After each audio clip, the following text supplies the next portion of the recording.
Hello friends, welcome back to channel. இது உங்கள் JRU. காத்து காத்து என்ன காத்து சூற காத்து காத்து. ஸோ இன்றைக்கி நம்ம சேனலில் நம்ம மாரி செல்வராஜ் அவர்களுடைய இயக்கத்தில் வந்த வாழை படத்தை பற்றின ஒரு சின்ன ரிவ்யூ வீடியோ தான் பார்க்க போகிறோம். ஆமாங்க, இந்த படம் வந்து இன்றைக்கி தான் தேட்டரில் பார்த்தேன். சூப்பராக செம்மையாக இருக்குது அப்படின்னு தான் சொல்லணும். ஸோ படம் வந்து பார்த்திங்கன்னா ஒரு உண்மையாக நடந்த ஒரு சம்பவத்தை சூப்பராக செம்மையாக எடுத்திருக்காரு நம்ம மாரி செல்வராஜ் அவரோட. அதாவது அவருடைய சொந்த ஊரில் நடந்தது தான் அப்படின்றது சொல்லியிருக்காங்க. ஸோ இது வந்து பார்த்திங்கன்னா புளியங்குளத்தில் இருக்கிற ஒரு பையனுடைய வாழ்க்கையை அப்படியே தழுவி வர மாதிரியே இருக்கும். அதே நேரத்தில் அந்த ஊரில் என்ன நடக்குது, என்னென்ன கஷ்டப்படுறாங்க, கடைசியாக ஒரு அந்த இன்சிடெண்ட் அந்த ஊரை எப்படி மாற்றுது அப்படின்றத படம் முழுக்க சூப்பராக காமிச்சிருக்காரு நம்ம மாரி செல்வராஜ். முக்கியமாக இதில் வர கேரக்டர்ஸ் அவங்களுடைய கிரேஸே வேறு மாதிரி இருக்குது அப்படின்னு தான் சொல்லணும். முக்கியமாக இதில் நம்ம நிக்கிலா அவர்கள் வந்து ஒரு டீச்சர் ரோல் பண்ணியிருப்பாங்க. அவங்களுடைய ரோல் வர சீன்ஸாக இருக்கட்டும்.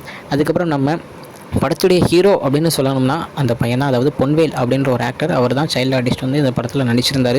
ஸோ அவர் வர எல்லா சீனுமே வேறு மாதிரியான ஒரு ஆக்டிங்காக ஃபஸ்ட்டு ஃபிலிமாக இருந்தாலும் சூப்பராக கொடுத்துருந்தாரு.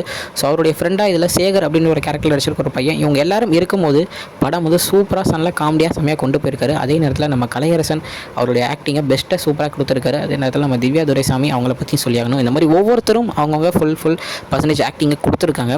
ஸோ அதனாலேயே படம் வந்து சூப்பராக வந்திருக்கு. ஸ்க்ரீன் ப்ளேவும் செம்மையாக வந்திருக்கு அப்படின்னு தான் சொல்கிறோம். சினிமாட்டோகிராஃபருக்கு சத்தியமாக சொல்கிறேன், இந்த மாதிரி ஒரு சினிமாட்டோகிராஃபர் கிடைக்கவே மாட்டாங்க. ஏன்னா அப்படி ஒரு அந்த ஆங்கிள்ஸாக இருக்கட்டும், அந்த ஃப்ரேம்ஸாக இருக்கட்டும் எல்லாம் தரமாக இருந்துச்சுங்க. இந்த படத்துக்கு ஏற்ற மாதிரி சூப்பராக இருந்துச்சு. முக்கியமாக நம்ம மியூசிக் டைரக்டர் நம்ம சந்தோஷ் நாராயணன் அவரும் சூப்பராக செம்மையாக மியூசிக் போட்டிருந்தார். சாங்ஸ்லாம் வேறு மாதிரி இருந்துச்சு.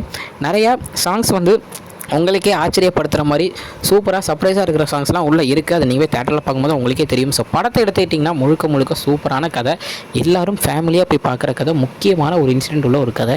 அந்த கிளைமேக்ஸ்லாம் பார்க்கும்போது எனக்கே அப்படியே ஒரு மாதிரி ஆயிடுச்சுன்னு சொல்லணும். ஏன்னா அந்த மாதிரியான ஒரு கிளைமேக்ஸை சூப்பராக நம்ம மாரி செல்வராஜ் கொடுத்துருந்தாரு.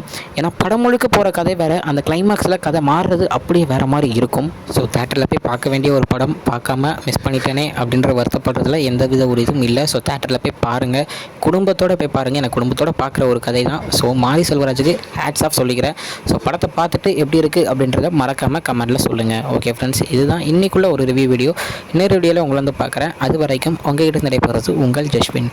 Bye friends. நெக்ஸ்ட் வீடியோ மறக்காமல் நம்ம சேனலை சப்ஸ்கிரைப் பண்ணிவிடுங்க. பாய்.